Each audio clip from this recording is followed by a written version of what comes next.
अभी अभी की सबसे बड़ी और अहम खबर निकल कर आ रही है कि कांग्रेस पार्टी ने आपातकालीन बैठक बुलाई है, आपातकालीन मीटिंग बुलाई है सभी कार्यकर्ताओं की।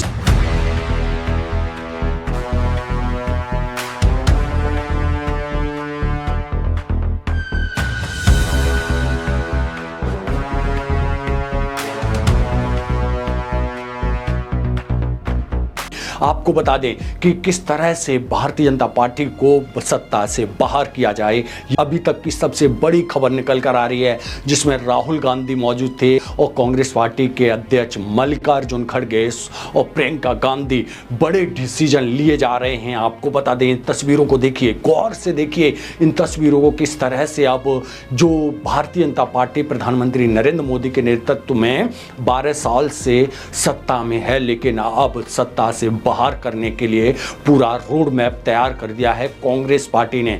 आप इन तस्वीरों को गौर से देखिए, इन तस्वीरों में वो बड़े बड़े चेहरे नजर आ रहे हैं जो कुछ भी कर सकते हैं। आपने 2 दिन पहले देखा था कि कॉन्स्टिट्यूशन क्लब में विपक्ष की इंडिया गठबंधन की जबरदस्त मीटिंग हुई थी, बैठक हुई थी, और उसके बाद बड़ा ऐलान कर दिया। और वो ऐलान था कि देश भर में जिस तरह से पार्टियों को तोड़ा जा रहा है, पार्टियों को तोड़ कर विलय किया जा रहा है एनडीए के अंदर, उस सभी को लेके कांग्रेस पार्टी और विपक्ष एकजुट हो रहा है। अब सबसे बड़ी खबर निकल कर आ रही है कि बड़े आंदोलन की तैयारी कर दी है कांग्रेस पार्टी ने। इन तस्वीरों में देखिए, राहुल गांधी ने बड़ा फैसला ले लिया है कि किस तरह से जो प्रधानमंत्री नरेंद्र मोदी को, जो उन्होंने बोला था कि अब प्रधानमंत्री 1 साल के अंदर कुर्सी से हट जाएंगे, तो क्या लग रहा है कांग्रेस पार्टी बड़े आंदोलन की तैयारी करने जा रही है। देश में जिस तरह से माहौल बना हुआ है कि जो महंगाई है, भ्रष्टाचार है, दूसरी तरफ जो पार्टियों को जोड़ तोड़ की राजनीति चल रही है, वहीं दूसरी तरफ देख सकते हैं कि पेपर लीक को लेके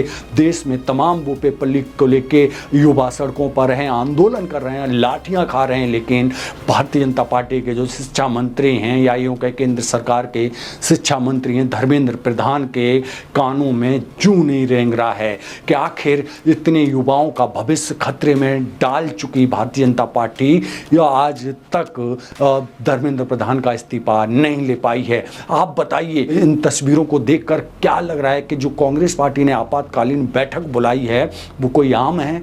क्या ये कोई नॉर्मल तस्वीर है जिसमें कोई 1-2 व्यक्ति आ गए? इसमें सभी कांग्रेस पार्टी के वरिष्ठ नेता मौजूद, जो ब्लूप्रिंट तैयार किया गया है कि अब देशव्यापी आंदोलन छिड़ने वाला है भारतीय जनता पार्टी के खिलाफ। देश में महंगाई, बेरोजगारी, भ्रष्टाचार के खिलाफ देशव्यापी आंदोलन की तैयारी कर दी है। और वहीं जब आपको मालूम है कि कल जिस तरह से क्या हंगामा कटा, किस तरह से हंगामा बरपा के जो मीनाक्षी नटराजन है उनका नामांकन रद्द कर दिया, और नामांकन रद्द करने के बाद किस तरह से चुनाव आयोग को ललकारा और चुनाव आयोग के बाहर मिलने की बात कही, और चुनाव आयोग से जब नहीं मिल पाए तो उन्होंने सुप्रीम कोर्ट का दरवाजा खटखटाया।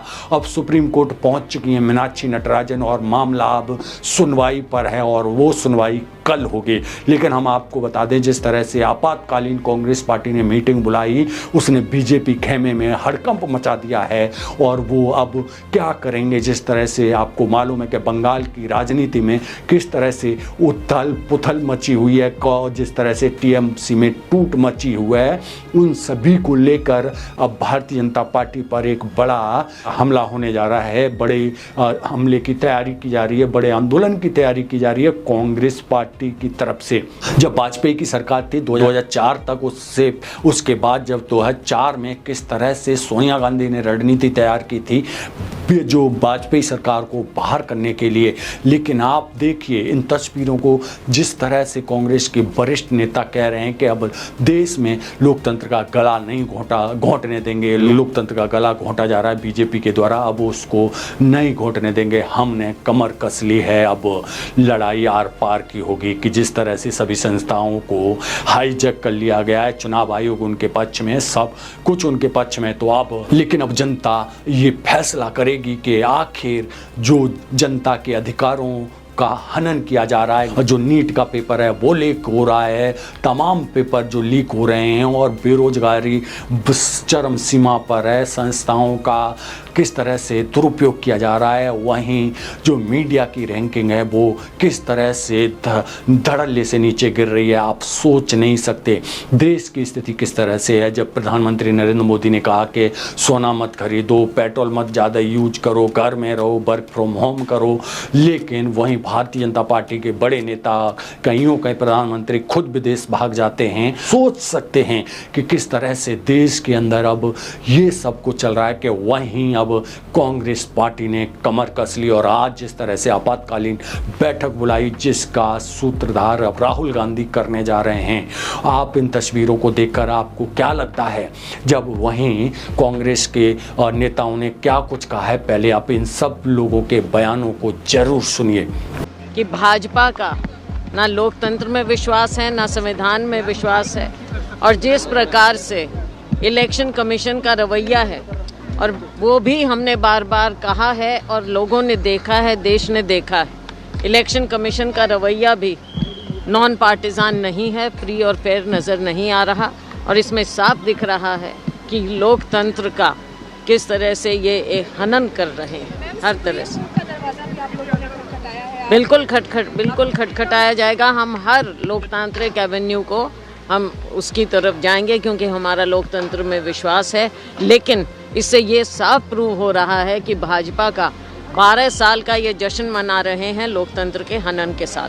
कांग्रेस को, हाईकमान को, एआईसीसी को आज सुप्रीम कोर्ट में जाना पड़ा। क्या चुनाव आयुक्त को विशेष अधिकार नहीं है? चुनाव आयुक्त चाहता तो कल इस बारे में निर्णय दे सकता था। खारिज करना या एक्सेप्ट करना ये विशेष अधिकार है। कई राज्यों में आपने देखा है कि हरियाणा में जब हुआ था, चुनाव आयोग ने हस्तक्षेप किया था, गुजरात में हस्तक्षेप किया था, तो आज क्यों नहीं? जब झारखंड के अंदर आप बीजेपी के कैंडिडेट को आप वैलिड कर सकते हो, तो क्या कांग्रेस के आज मीनाक्षी नटराजन जी जो मध्य प्रदेश से कैंडिडेट थी, उसके बारे में चुनाव आयोग ने फैसला नहीं ले पाई? तो इससे स्पष्ट है कि चुनाव आयोग एक भारतीय जनता पार्टी का रबर स्टाम्प के रूप में काम कर रहा है।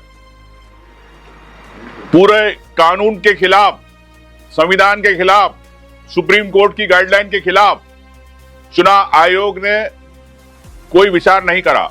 उनके रिटर्निंग ऑफिसर ने स्पष्ट रूप से बिल्कुल नियमों की धज्जियां उड़ाई।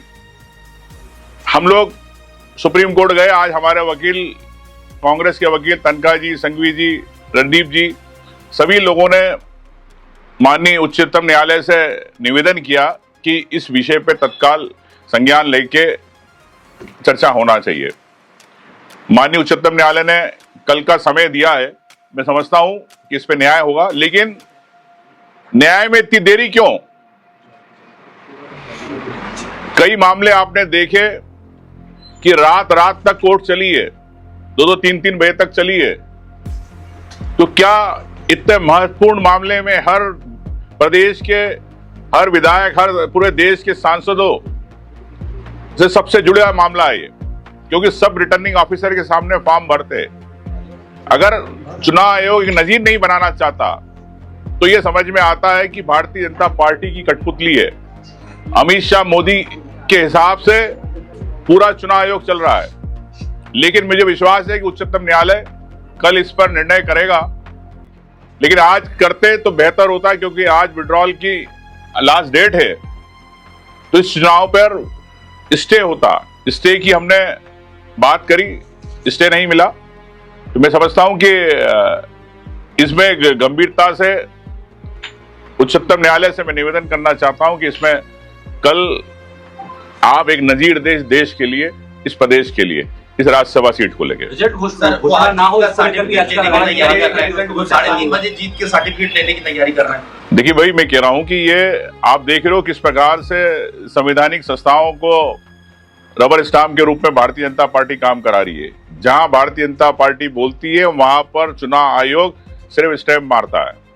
तो अगर आज उनको अगर परिणाम घोषित करके देने का है, तो इससे स्पष्ट है कि इस देश के अंदर जो भारतीय जनता पार्टी बार बार एक तानाशाही की जो सरकार चलाना चाहती है उस दिशा की उधर एक कदम रहेगा आज का, अगर ये प्रमाण पत्र देते तो। चुनाव आयोग के जो वकील है वो कह रहे हैं उनके पास याचिका नहीं आई है कांग्रेस की तरफ से, इसलिए सुनवाई नहीं है। चुनाव आयोग को कल निवेदन किया, धरने पे बैठे वरिष्ठ नेता बैठे, व्यक्तिगत मिले, उसके बावजूद अगर चुनाव आयोग इस प्रकार की बात कहता है तो मैं समझता हूं कि बड़ी हास्य की बात है। आपने इन बयानों को सुना है कि किस तरह से जबरदस्त हमला किया जा रहा है भारतीय जनता पार्टी पे, कि किस तरह से लोकतंत्र का दुरुपयोग किया जा रहा है, जो संस्थाएं हैं उनका दुरुपयोग किया जा रहा है, लोकतंत्र का गला घोंटा जा रहा है, लोकतंत्र की हत्या की जा रही है, ऐसे बड़े आरोप लगाए जा रहे हैं। आप इन तस्वीरों को देखकर आपको क्या लग रहा है कि जिस तरह से जो लोग आरोप लगा रहे हैं कांग्रेस पार्टी के लोग, या यूँ कहें जिस तरह से आज जो कांग्रेस पार्टी के आपात मीटिंग में जो फैसले लिए उन पर आपकी क्या विचार है? आप अपनी राय कमेंट बॉक्स में जरूर रखिए। बाकी की खबरों के लिए बने रहिए चैनपी न्यूज के साथ। मैं DS गौतम, धन्यवाद।